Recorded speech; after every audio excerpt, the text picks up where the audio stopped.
बालेश्वर घटना को गुरुतर भाव में नि आवश्यक सरकार तरफ पदक्षेप नि वर्तमान मध्य मु एम्स को जाऊँगी से छात्री जो गुरुतर अवस्था से चिकित्सा होती से उपरे निजे अनुध्यान करी देखी एवं कौ कारण ये सब परिस्थिति हैला ता उपरे तदंत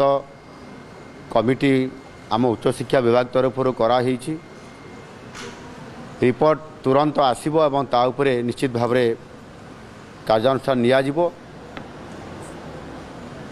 आगामी दिन में मध्य ये जो घटना घटी